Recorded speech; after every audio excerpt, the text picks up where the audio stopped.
damos hoy la bienvenida nuevamente a esta cita de Data for Future, la cuarta de una serie de 10 sesiones que celebramos cada miércoles durante 45 minutos y habitualmente a partir de las 6:30 de la tarde. Hoy excepcionalmente hemos adelantado un poquito el tiempo para que pudieran participar nuestros invitados.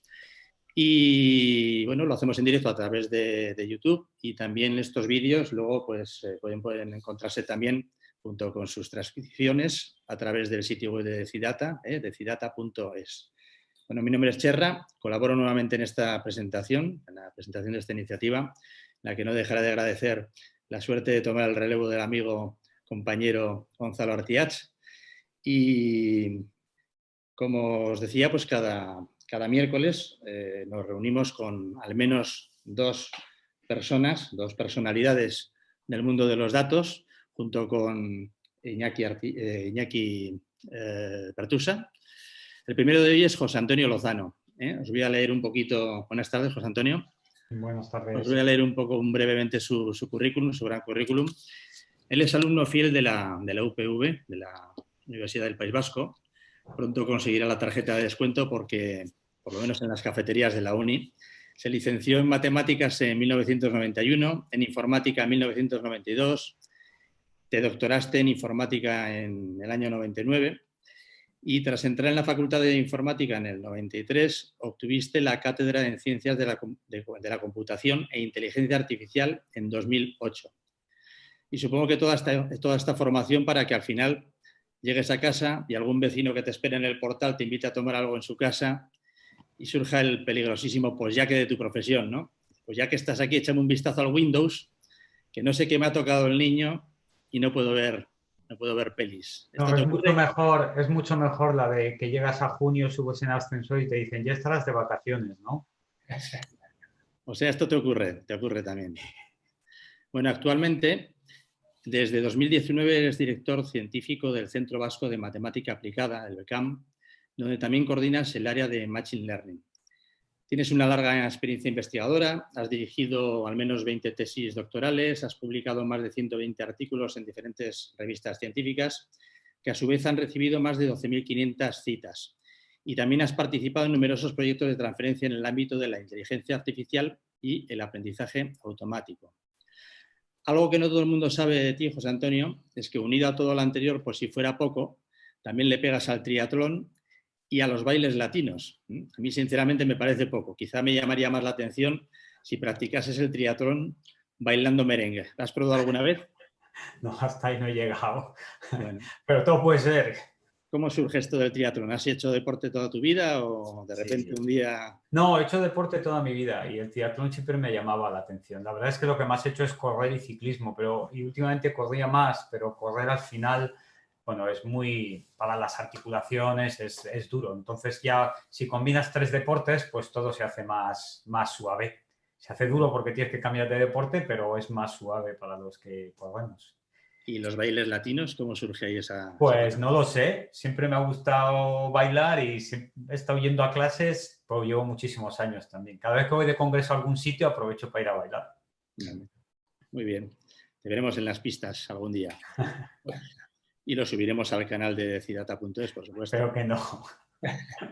Bueno, nuestro segundo invitado de hoy es Marcelo Soria Rodríguez. Es cofundador de DataVirs, un movimiento global nacido en 2014, centrado en la divulgación de la cultura de datos, presente en más de 30 ciudades y 10 países. Bueno, una excusa para no tener que decir en casa que te marchas de cañas, ¿no, Marcelo?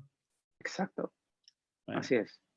Eres cofundador de ORAF en 2019, un estudio de estrategia y experimentación que combina arte como herramienta estratégica con experiencia extensa en productos digitales. Ahí es nada.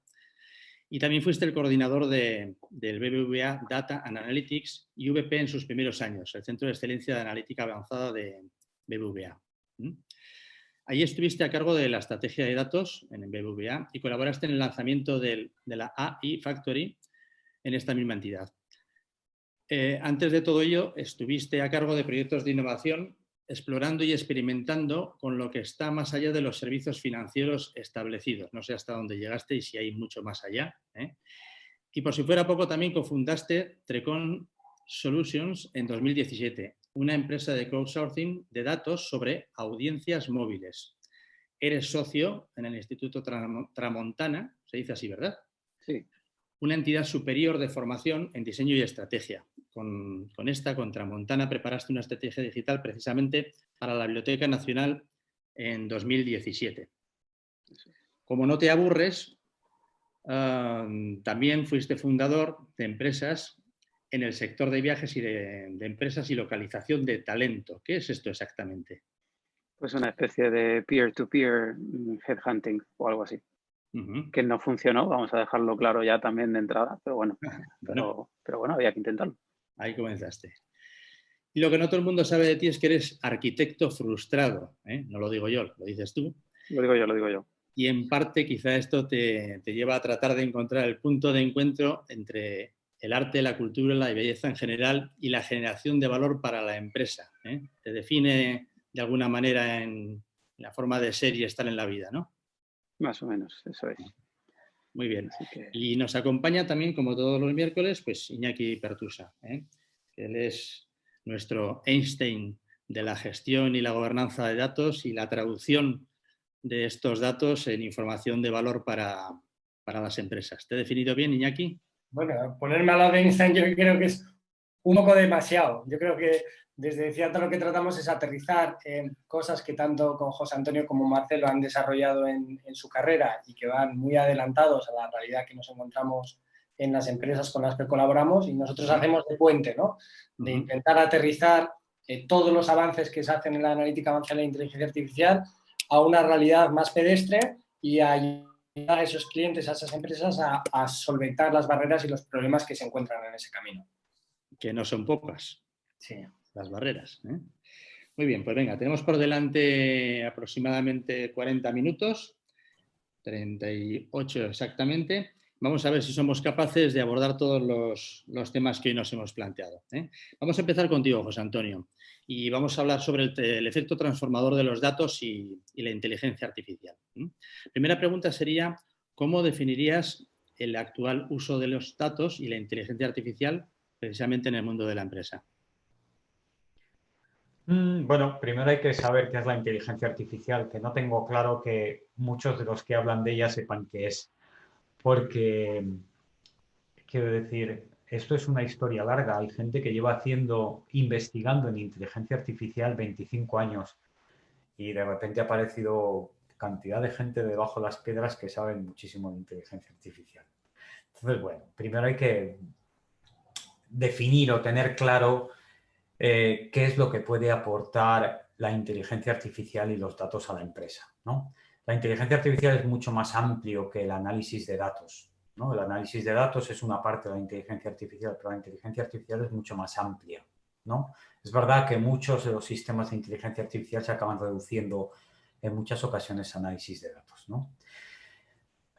Obviamente la implicación que tiene el construir sistemas a partir de datos en la empresa es muy grande, ¿no? Y afortunadamente en los últimos años las empresas se han dado cuenta de ello. Al final la construcción de sistemas de predicción, saber qué es lo que me va a pasar en el futuro es lo que buscan las empresas. Y eso es lo que de alguna manera te permiten todos estos sistemas. ¿Qué es lo que va a pasar en el futuro para poder tomar medidas con antelación? Y claro, si yo puedo adivinar qué es lo que va a pasar en el futuro, puedo tomar mejores medidas. Entonces, una predicción del futuro yo creo que es fundamental para la empresa y eso es lo que te va a permitir hacer los sistemas basados en datos y los sistemas de inteligencia artificial. Es decir, que veo una contribución muy importante a muchos sectores, Marcelo, ¿estás de acuerdo con esta definición? Sí, totalmente. Al fin y al cabo,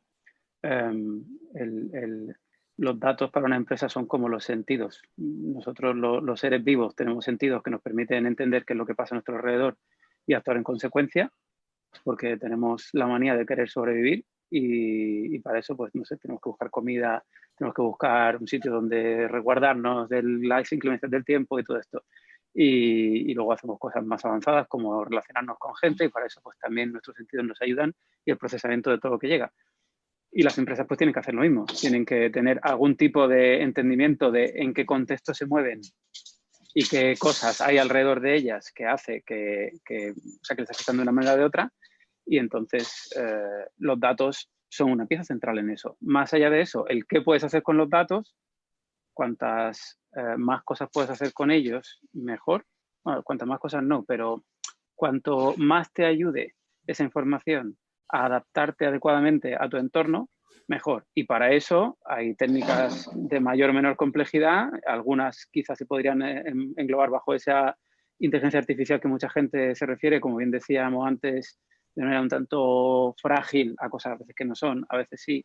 Pero bueno, todo eso, digamos, son técnicas de análisis más avanzado que nos permite extraer mejor entendimiento de esos datos y mejor predicción. Al final, el predecir una situación para tomar una decisión es una manera de adaptarte a todo eso que va a pasar, ¿no? Entonces, muy necesario. En todo Continuando caso, contigo también. Sí, perdón. sí, en todo caso yo creo que que es importante tener imaginación para hacer preguntas a los datos. Quiero decir, en muchas ocasiones lo que ocurre es que las propias empresas no saben lo que los datos que tienen pueden dar de sí y no se hacen ni se les ocurre hacerse algunas preguntas que podrían tener respuesta con los datos que tienen. Otras veces no. Que otras veces se hacen muchas preguntas y los datos dan para lo que dan. Pero hay mucho de lo primero. Y en ese sentido, el boom de la IA, pues realmente puede ayudar a que las empresas se planteen, bueno, preguntas que hasta ahora ni se las habían planteado. Sí, fíjate, luego hablaremos, yo creo, de la parte de perfiles, pero ahí el conocer muy bien el problema al que tienes que dar respuesta ayuda a hacer esas preguntas, ¿no? Gente que conozca bien un proceso, un sector, una actividad y que sea capaz de hacer esas preguntas a los datos o a gente que maneje esos datos, aunque luego no sea capaz de hacerlo, ¿no? Pero que, digamos, dé las pistas a esos equipos más técnicos que sí que tienen capacidad de desarrollar esos modelos avanzados para dar respuesta a un problema, ¿no? Entonces, ese conocimiento y esa profundidad en el conocimiento del problema también es fundamental para poder hacer, sobre todo que los sistemas sean productivos, ¿no? En el sentido de que le den un retorno a la empresa, a la organización, a la sociedad en general. Buena parte de tu trabajo, Iñaki, precisamente es ese, ¿no? El de no parar de hacer preguntas desde fuera al mundo de la empresa para que tomen consciencia y conciencia de lo que pueden hacer con estos datos, ¿verdad? Sí, a nosotros nos toca muchas veces ayudar a otras empresas a aterrizarlo, ¿no? Que yo creo que en el grado y con las barreras y con las complejidades que tiene una empresa, desde la captación del dato a la puesta en producción de sistemas, pues toca ir descremando, ¿no? Y a veces partes de una ambición de hacer algo muy, muy avanzado dentro del entorno de, pues lo que decía José Antonio, más del concepto de inteligencia artificial muy avanzado, y acabas haciendo una analítica avanzada que no tiene nada que ver con inteligencia artificial, pero que es realmente útil para el negocio, ¿no? Y en este caso, la persona no técnica, la persona de gestión, la persona responsable de ese proceso, muchas veces prioriza la menor sofisticación por una mayor rapidez y un impacto lo suficientemente bueno en relación a la inversión de dinero y de recursos, ¿no? Entonces, a nosotros nos toca un poco equilibrar la ambición, lo que se puede hacer, con lo que en realidad podemos hacer con las piezas que tenemos en una empresa, ¿no? ¿En qué sectores creéis que se está avanzando más? ¿Cuáles son las principales barreras de no llegar a hacerlo? ¿Marcelo? ¿Cuáles son las principales barreras? A ver, sí. en general, y esto que asoma por aquí abajo es mi hija que se está colando. Una cabecita por ahí. Seguimos como si nada. Disculpad la interrupción. ¿En qué sectores nos está aplicando? Más que en qué sectores nos está aplicando, quizá atendiendo a la cuestión de qué barreras hay, las barreras existen en muchos sectores. Primero hay una cuestión de la cultura predominante en la empresa al respecto de cómo se aborda la resolución de problemas, cuánto se usa o cuánto no se usa la información derivada de ese conocimiento del contexto, y qué cultura de colaboración hay dentro de la empresa a la hora de entender cómo se ha de resolver un problema. Eso al final acaba afectando bastante. Luego, por otra parte, creo que hay una barrera de la que se ha hablado muchísimo, que es la dificultad de encontrar el talento adecuado para poder llevar a cabo el tipo de todas las tareas asociadas a sacarle valor y jugo a estos los datos, desde saber recogerlos hasta saber limpiarlos, saber analizarlos, saber hacer las preguntas, que eso que hemos comentado antes es absolutamente vital, estoy muy de acuerdo. En fin, hay un montón de funciones para las que hay escasez de perfiles o gente que quizás no entiende del todo bien cómo hacer eso. Entonces, eso no es accesible para todo el mundo. Y después, en fin, creo que hay sectores donde sencillamente el grado y es una mezcla de los anteriores de cultura, pero también del contexto. Una cosa es la cultura de tu empresa y luego la cultura de tu mismo sector o de tus interrelaciones, te acaba afectando de alguna manera también a la manera en la que tú puedes afrontar el poner en marcha determinadas situaciones. Entonces, para mí son más esas las barreras más que en los sectores per se. En sectores per se yo he visto casos de uso interesantes en casi todos, realmente. En cuanto entras en un sector y estás un poquito de tiempo analizando cómo se usan los datos, te das cuenta de que hay mucha gente haciendo muchas cosas, porque al final, también como decíamos antes, es muy útil para prácticamente todo el mundo, sabiendo usarlo. ¿Puedes citar algunas aplicaciones relevantes que te hayas encontrado en tu camino? Quizás demasiadas, en fin, desde las muy típicas en sectores de servicios financieros, que es donde he estado trabajando yo más, pues esas quizás las conoce todo el mundo, en ámbitos de gestión de riesgos, ámbitos de optimización de conocimiento del cliente y por tanto optimización después de campañas comerciales o de adecuación de la experiencia del cliente a un cliente determinado, cuestiones de personalización. Todo eso se ve mucho en el sector financiero, en los sectores de seguros, se ve también muchísimo ahora. El poder crear productos muy para una situación determinada en lugar de hacer un único producto estándar para todo el mundo que tiene más ineficiencias. Ahí hay mucho de eso, pero luego hay sectores donde a lo mejor uno no se lo esperaba tanto. En sectores culturales se utiliza también para conocimiento del cliente, pero a veces para crear experiencias de entender una obra de arte, por ejemplo, de una manera diferencial o de permitir explorar un catálogo de arte de una manera diferencial que le abre, digamos, la imaginación a mucha gente, pues por ahí también se van encontrando ejemplos, ¿no? En logística, en recursos humanos, no sé, es que hay quizá demasiados para enumerar ahora. José Antonio, desde tu experiencia, ¿en qué sectores crees que se está avanzando más? Es difícil identificar sectores, ¿no? Hay muchísimos sectores, como ha dicho mi compañero, ya se está, de alguna forma, el análisis de datos se está distribuyendo por casi todos los sectores, ¿no? Está permeando a todo el sector productivo, pero también a las administraciones públicas o a las sanitarias, ¿no? En cuanto a los problemas, creo que uno importante es que cualquier análisis va a requerir esfuerzo por parte de la empresa o por parte de la entidad. Es decir, cualquier cosa que vayas a hacer te va a requerir esfuerzo. Esfuerzo en el sentido de, nosotros, por ejemplo, siempre que vamos a alguna empresa, el que acaba pagándolo, entre comillas, es el informático. ¿Por qué es el informático? Porque es el que tiene que extraer los datos. Entonces, tiene las tablas de no sé qué manera. No, es que yo esto lo pongo así, ya, pero lo necesito de esta manera. Entonces, siempre se requiere de un esfuerzo inicial por parte de la empresa.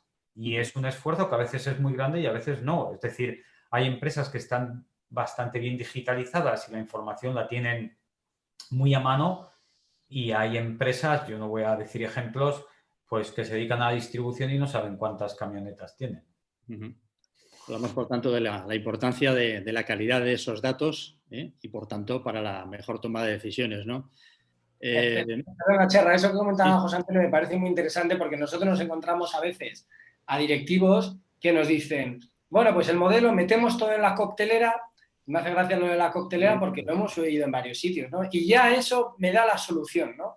Y yo creo que a veces la gente tiene una cierta perspectiva de cuando se habla de una predicción del efecto bola de cristal, ¿no? Es decir, me vas a decir el futuro y lo que el modelo me diga me va a solucionar la vida sin tener en cuenta que esto es un camino de transformación y de cambio muy profundo, ¿no? Es decir, cuando tú tienes un modelo y cuando empiezas a aplicar técnicas estadísticas avanzadas, implica que tienes que cambiar la forma en la que muchas veces recoges ese dato, lógicamente lo tratas, y seguramente la forma en la que tomas decisiones, ¿no? Porque ahora tienes una herramienta adicional en la que basar tus opiniones, tus alternativas, sopesar en base a probabilidades cuál puede tener un mayor potencialidad de éxito, etcétera, ¿no? Y eso exige cambiar y muchas veces incluso exige cambiar a la persona porque se exigen perfiles y competencias muy diferentes a las que pensábamos en un directivo tradicional, ¿no? Pues la asunción de riesgos, lógicamente, la gestión de personas es muy relevante, sobre todo perfiles tan diferentes y tan complejos de manejar, ¿no? Como son los perfiles muy, muy técnicos.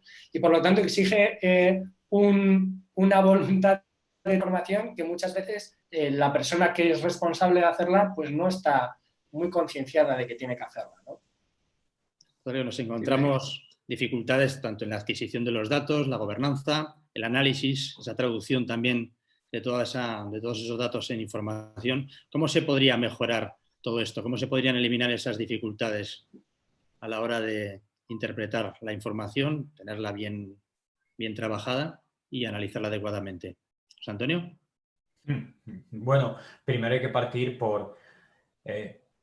primero hay que partir de tener una cultura del dato, ¿no? Y de pensar que, o sea, que la empresa tome conciencia de lo importante del dato, ¿no? De la importancia que tiene el dato.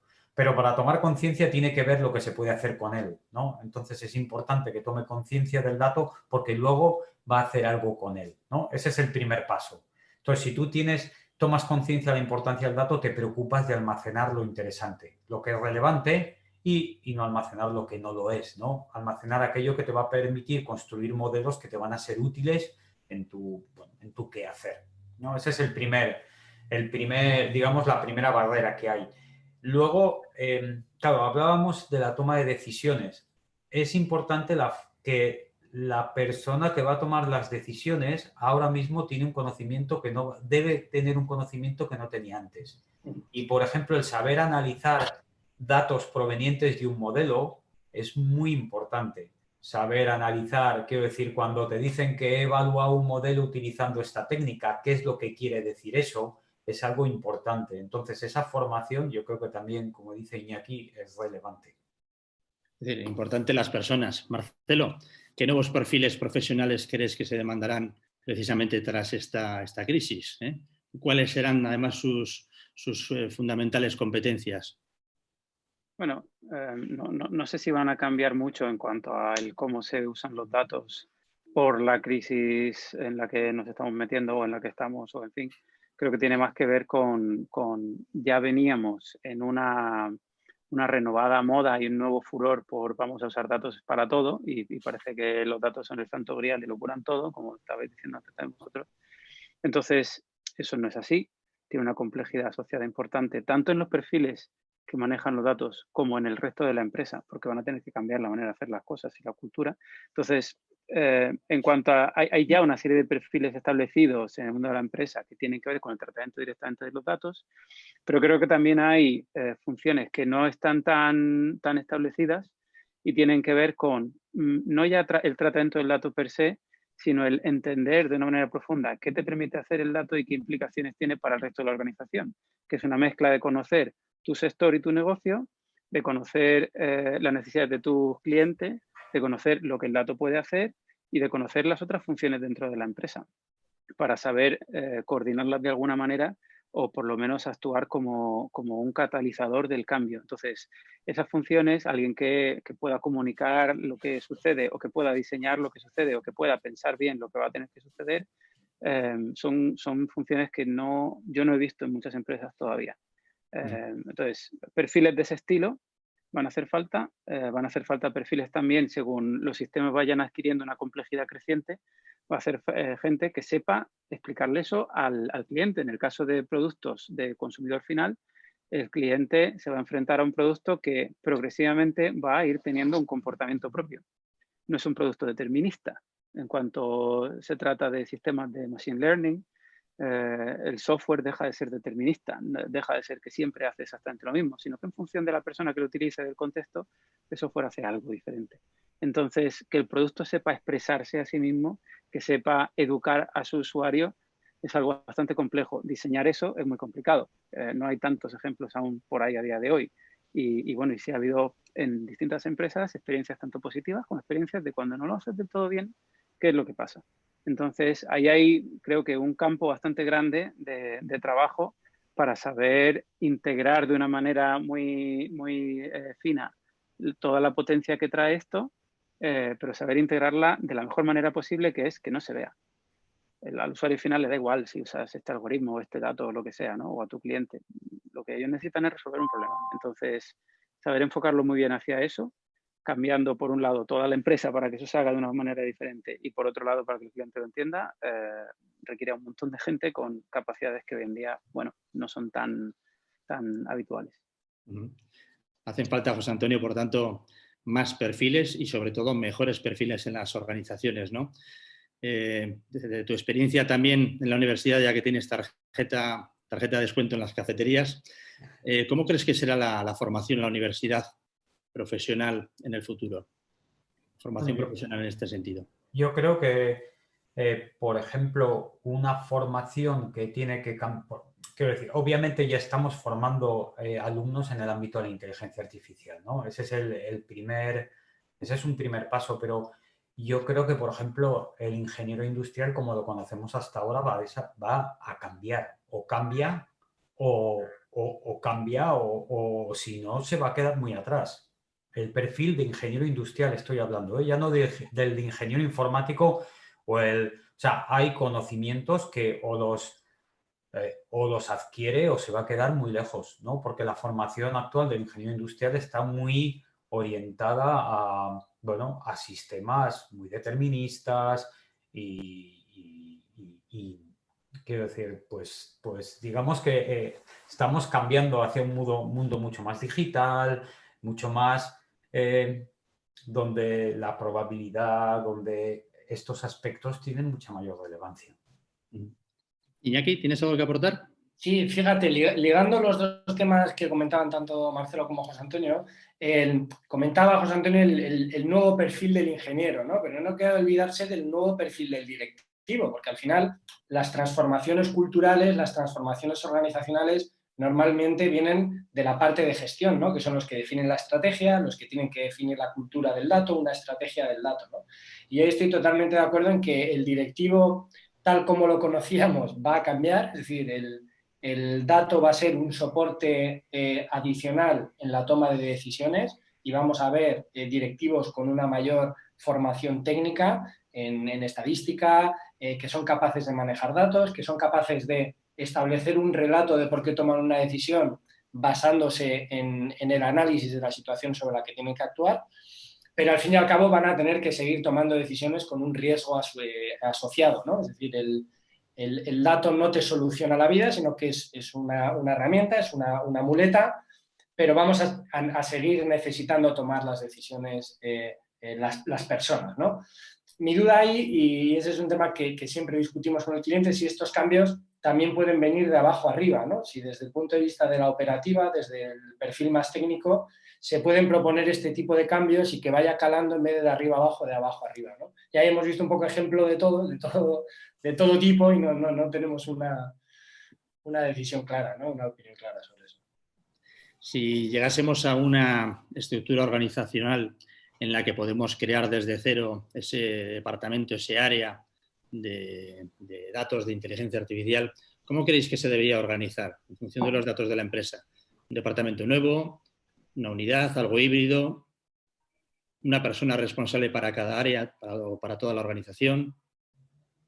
¿José Antonio? Yo prefiero dejarle a él. Yo soy científico. Él es hombre de empresa. Le voy a dejar el primero a Marcelo primero y luego digo yo algo, pero mi aportación en este caso yo creo que puede ser más pequeña que la suya, que tiene mucha más experiencia de empresa. Muy bien. Marcelo. Yo a la hora de diseñar espacios y departamentos, como arquitecto frustrado que soy, pues pienso en ello. Pero, a ver, creo que depende un poco también un poco no depende mucho, del grado de madurez en la empresa. Es decir, no hay una solución para todo el mundo, como con todo. Hay modelos, efectivamente, de vamos a crear un centro de excelencia donde agrupamos todo el gran talento universal en esto y después las soluciones que creas ahí resulta que no llegan a la empresa porque la empresa no está preparada para eso. Hay modelos de dispersar el talento en los distintos departamentos para que vaya creciendo más desde abajo hacia arriba, como estaba diciendo Iñaki. Hay otros modelos con quizás 2 o 3 áreas de competencia nada más y luego tienes un modelo federado. Hay muchísimos distintos modelos de organización y realmente cada empresa tiene que encontrar el que más se adecue a su cultura, entendiendo que su cultura en todo caso también tiene que cambiar. Es decir, es muy difícil que en una cultura donde no existía un uso del dato ya sea para la toma de decisiones o para sencillamente encontrar nuevas formas de hacer producto o servicio, que no es solo toma de decisiones per se de empresa, que muchas veces hay características de cómo funciona un producto donde todo esto tiene que ver, ¿no? Y no son solo toma de decisiones. Pero bueno, entonces, a la hora de hacer eso, la empresa tiene que entender, primero, cómo le transforma el uso de datos. Y en función de cómo le transforme, ir encontrando los pasos que tiene que dar para convertir en una realidad ese potencial de transformación. Es muy difícil que de entrada todo el mundo se ponga a usar datos en la empresa, es muy difícil que de entrada un departamento como se parece mucho a la discusión de si el modelo de innovación tiene que ser que tienes una unidad de innovación y después lanza productos contra el resto de la organización versus una innovación distribuida. Se parece mucho a todos estos discursos, es decir, siempre que tienes algo nuevo, ¿cómo lo enganchas con eso? Y al final yo de lo que he visto es que lo mejor es tener un entendimiento de que la solución que tienes siempre es pasajera. Y la solución que tienes lo que te tiene que llevar es a un aprendizaje sólido que puedas desplegar en una siguiente etapa cambiando el modelo. Porque tener un modelo estable, fijo para mucho tiempo, tal vez funcione en empresas muy grandes tipo, pues no sé, IBM con su IBM Research de toda la vida, que es un grandísimo departamento donde hay un montón de gente que hace un montón de cosas, pero que bajo parámetros de retorno de inversión que otras empresas tienen que mirar quizá más que IBM, aunque IBM hoy en día también las tiene que mirar, pero empresas que no tienen ese músculo financiero tan grande no pueden tener a un departamento tan grande de gente haciendo eso. Entonces, el cómo ir adecuándolo es un camino de aprendizaje en sí mismo. Típicamente, lo mejor para una empresa que no sabe hacer nada de esto o que todavía no lo hace, pues es empezar haciendo pequeños experimentos con los que aprender. Coger algún caso de uso dentro de todo lo que hace la empresa con lo que aprender, con lo que ir formando una cultura propia y con lo que poco a poco ir extendiendo ese conocimiento dentro de la empresa, apoyándose tanto en gente externa que sepa como en esa diseminación del conocimiento interno. Y entendiendo que el dato no es solo una función del analista de datos, el dato es algo para todo el mundo. Y aquí lo conecto con todo lo que habéis dicho antes, el directivo tiene que entender un poco de qué va esto, el diseñador tiene que entender de qué va esto, el de marketing, el de riesgos, el de procesos, todo el mundo. No es fácil ese tránsito de organización tradicional a estos nuevos esquemas. Marcelo, José Antonio, tienes rebote. Antes le has hecho la pelota, Marcelo. No, de alguna forma coincido. Yo estaba pensando principalmente en el tejido pyme que tenemos en Euskadi, ¿no? Y que lo difícil que es que esto llegue hasta lo que estamos hablando, que llegue hasta estas empresas pequeñas, ¿no? Estos talleres pequeños que tenemos muchos en Euskadi, ¿no?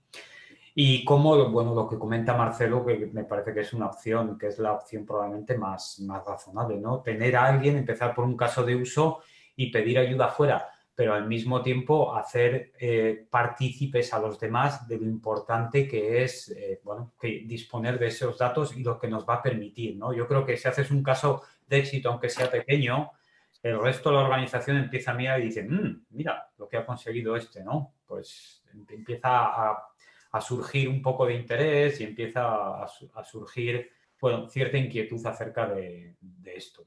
Hay que ir proporcionando un pequeño camino con hitos de éxito, ¿no? Para que esa cultura vaya también acelerándose, ¿no? Dentro de la propia organización. Muy bien. Vamos a pasar, si os parece, directamente a la aplicación ya futura de la inteligencia artificial y vamos a hablar sobre el impacto del COVID-19 en el área de la inteligencia artificial. ¿Qué cambios estáis viendo en el mundo en general derivados de esta crisis? ¿Qué aspectos creéis que van a perdurar en el tiempo? ¿Por qué? Seguimos contigo, si te parece, José Antonio. Bueno, no sé, yo creo que hay unos aspectos. En este caso yo creo que más que cambios técnicos, a mí sí que hay algo que que me parece algo a plantear, ¿no? Que son, quiero decir, cuestionamientos de nuestra privacidad, ¿no? Se está hablando de las aplicaciones que lo que hacen es un seguimiento, ¿no? Y una trazabilidad donde no está claro hasta qué punto está garantizada la privacidad, hasta qué punto está garantizada la intimidad incluso, ¿no? Entonces, aunque es verdad que desde Europa había un movimiento, ¿no? Para generar una IA que fuese centrada en las personas y una IA que garantizase la intimidad, que garantizase los derechos. Parece que con todo esto se ha perdido de alguna forma eso, pero yo creo que es importante volver a cuestionarnos, ¿no? Volver a cuestionarnos que la IA tiene que tener, bueno, unas capacidades, tiene que tener unas garantías, ¿no? Como seres humanos tenemos que tener una garantía acerca de lo que los algoritmos pueden hacer. Entonces yo creo que replantear esa cuestión yo creo que es importante. A nivel técnico o a otros niveles creo que ha sido importante la contribución de los métodos de inteligencia artificial a modelar la pandemia. Y creo que muchos gobiernos han tomado conciencia de la importancia que tienen este tipo de métodos para el modelado de qué es lo que estaba ocurriendo. Entonces, yo creo que los políticos miren un poco a la ciencia y a la técnica no está mal. Marcelo, vamos a ver un poquito de Julio Verne. ¿Qué aplicaciones ves que en el campo de la inteligencia artificial están ya llegando en el corto, medio y largo plazo? Me pillas escaso de imaginación. No sé, por hilarlo solo un poquito con lo del tema del COVID y todo esto, creo que no estoy muy seguro de que todavía entendamos muy bien ni cómo afecta, ni cómo ha afectado, ni cómo va a afectar, ni nada, porque llevamos 3-4 meses con todo esto en ebullición, o menos. Y no sé, creo que muchas veces tendemos a fijarnos demasiado en lo que pasa ahora sin entender que hace falta tanto más tiempo. Hablando precisamente de datos, necesitamos una serie de datos mayor para saber lo que está pasando, no ya con el virus en sí, sino con las implicaciones que tiene en todo, en la sociedad, si queremos, en el ser humano. Entonces, ¿cómo eso va a afectar a el cómo, a su vez, la inteligencia artificial ayuda o no ayuda, o qué aplicaciones hay a futuro como tal? Pues de nuevo, no estoy seguro de si podemos decir algo al respecto o no.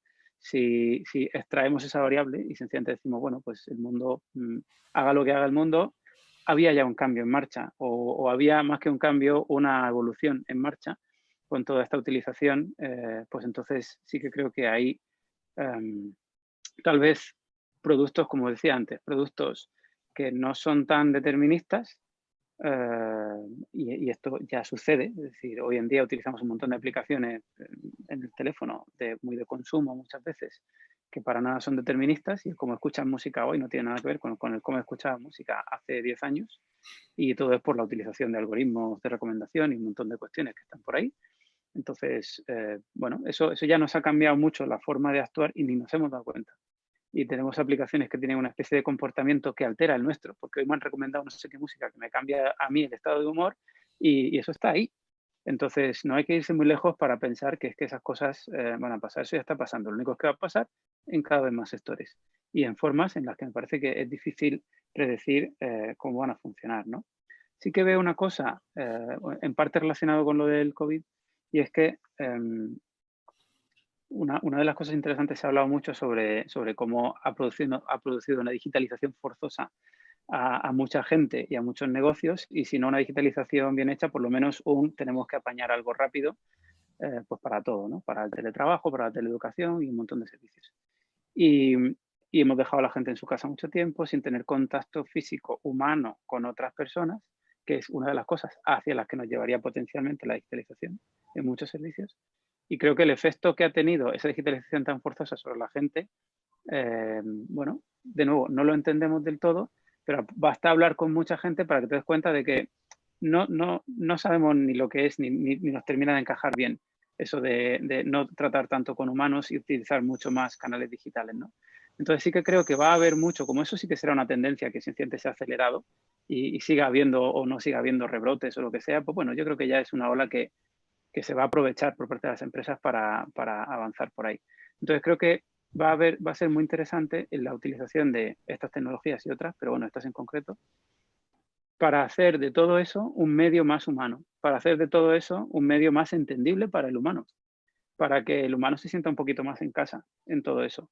Y no es fácil, porque tratar con pantallas, ahora estamos todo el día teniendo videoconferencias y sin embargo nuestro comportamiento es diferente. Nosotros somos seres de 5 sentidos, y lo conecto con lo que decía al principio. Y aquí estamos actuando con dos, con la vista y el sonido. Y la vista además de aquella manera, porque no recibo la misma información que si estuviera delante de vosotros. Entonces, nosotros procesamos la información de otra manera y quizás necesitemos apoyos de algún tipo para sentirnos más a gusto de esta manera, o automatismos que nos quiten determinadas tareas que hacerlas en remotos muy extraño. Entonces, ahí va a haber también un campo de desarrollo más. Ya teníamos muchas cosas para desarrollar, hay otras que tienen que ver con el no contacto. Y con el no contacto y con la humanización. Y en la humanización hay una cuestión que precisamente es en la que llevo yo un tiempo trabajando, y a lo mejor también por eso aprovecho y hablo de mi libro, es el cómo entendemos qué es la humanización, cómo entendemos qué es lo que mueve y motiva al ser humano. No es tan fácil tampoco. Y muchos perfiles de gente que trabaja en el área de datos suelen ser muy técnicos, y hay veces que tópicamente además son muy poco sociables, o bueno, gente muy metida en su estudio, que a lo mejor les cuesta más entender una cuestión humana, digamos, la dimensión humana, el perfil humano de la sociedad.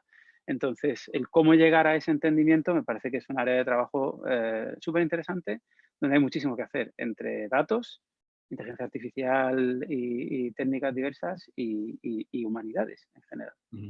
Iñaki, siguiendo por lo humano precisamente, ¿ves que se sustituirán las labores de las personas por los sistemas de inteligencia artificial?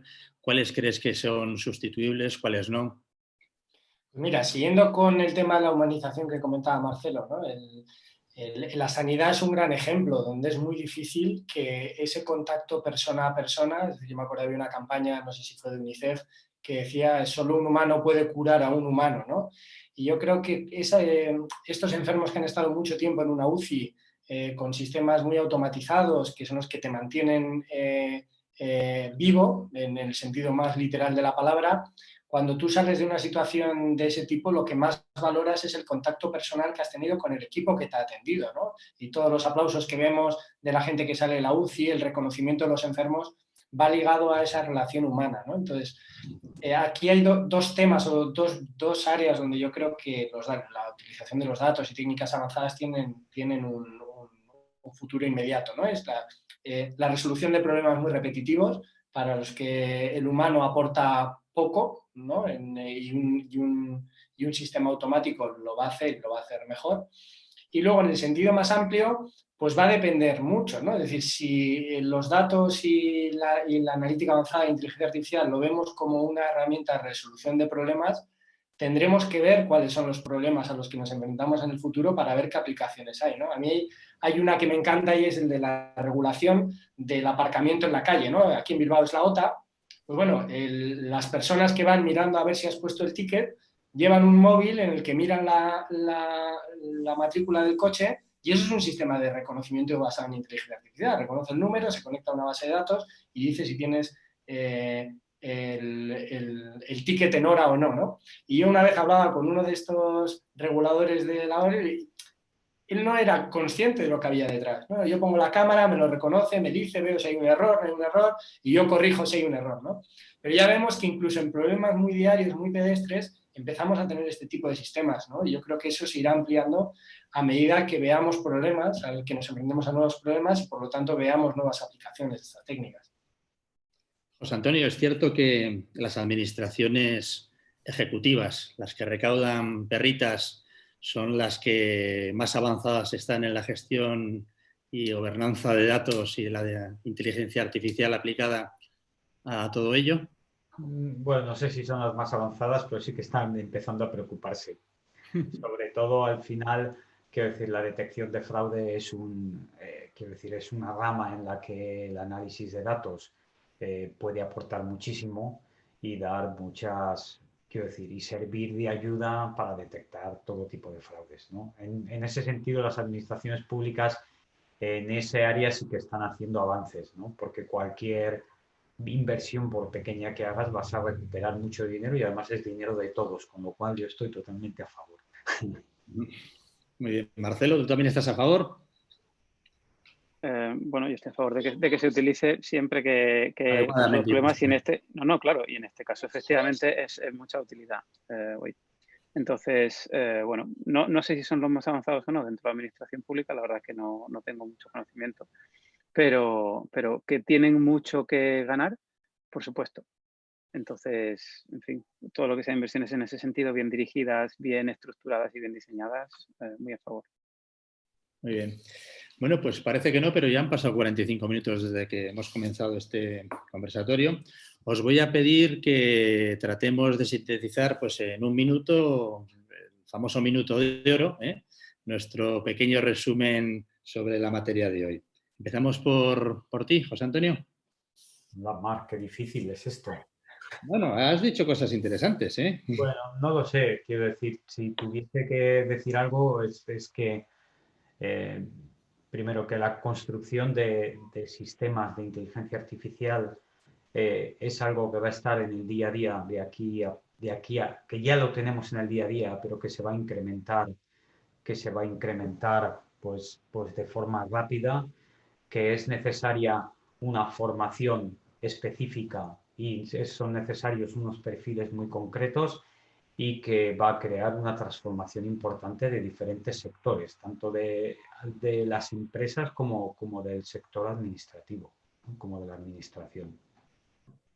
Y no cabe duda que hay que trabajar todavía más en la cultura del dato y en el ejercicio de la imaginación para poder hacer muchas más preguntas sobre todo ello, ¿verdad? Marcelo, tu minuto de oro. Pues no difiere mucho. Yo iba a hacer hincapié... No vale repetir. No, por eso, estando de acuerdo en lo que había dicho José Antonio, iba a hacer hincapié en algo que has dicho tú, Serra, que era la cuestión del, no ya la cultura del dato, que sí, pero el entender, no el entender, sino las derivadas después de la cultura del dato. Una vez que ya has conseguido la cultura del dato en tu empresa, o por lo menos que te preocupas por empezar a generarla, tienes que preocuparte por cambiar todos los procesos. A tu ritmo, aprendiendo, como hemos dicho antes, poco a poco y demás, pero hay que entender que no es solo una cuestión de, voy a cambiar la toma de decisiones. O no es solo una cuestión de voy a optimizar determinados procesos. Por supuesto, cada empresa y cada industria tendrá sus problemas que resolver y sus preguntas que hacerse. Pero creo que para de verdad empezar, no empezar, pero para de verdad llegar a un aprovechamiento mucho mejor de todo esto, sí hace falta considerar que esto toca en todas las otras disciplinas, pero también otra cosa, que las otras disciplinas tocan en esto. Un algoritmo muy avanzado, si no está bien diseñado su uso en un producto, no sirve para absolutamente nada. El producto no va a servir para nada. Lo que resuelve el problema final no es el algoritmo, es la combinación de todo lo que va en la solución. Y todo lo que va en la solución es el algoritmo, el diseño del producto, no sé, el marketing, la comunicación de cómo se hace, muchísimas cosas. Entonces, si el algoritmo transforma de una manera profunda cómo se hace eso, pues habrá que explicarlo. Habrá que saber adaptarlo, habrá que hacer todo eso. Y eso no es solo una cuestión de decir vamos a cambiar la cultura de empresa, eso es una cuestión de tomarse un proceso de transformación con un entendimiento profundo de lo que significa. Inteligencia natural aplicada a la inteligencia artificial. Más o menos. Y esos datos que decías que son como los sentidos, pues que todo esto tenga sentido también, ¿verdad? Iñaki, tu minuto de oro para cerrar la sesión de hoy. Bueno, yo tengo poco que aportar, ¿no? Yo creo que... No vale repetir, ya sabes. Exacto. Además no se puede repetir. O sea, yo en ese sentido de transformación, yo sí que lo veo como un camino de largo aliento y que no tiene vuelta atrás, que hay que empezar por un primer paso, ¿no? Se ha comentado esos primeros proyectos que demuestren la validez, que tengan un aprendizaje para toda la organización y que sobre eso se vaya construyendo. Y que hay que dar ese paso y hay que empezar ese camino porque merece la pena, ¿no? Y porque ahora puede ser un elemento diferencial, pero es que dentro de un futuro muy cercano va a ser una barrera insalvable, ¿no? Habrá compañías en las que se encontrarán en un entorno en el que el dato se ha convertido en un elemento de competitividad fundamental y existe tal barrera para poder ponerse al nivel en el que se encuentran sus competidores que eso posiblemente les descarte o les genere una problemática muy potente para recuperar el ritmo, ¿no? Entonces, mi recomendación sería preparaos para un camino largo, difícil, de transformación a todos los niveles, pero que merece la pena y que es mejor empezarlo cuanto antes, ¿no? Muy bien, pues es que ricasco, gracias a todos.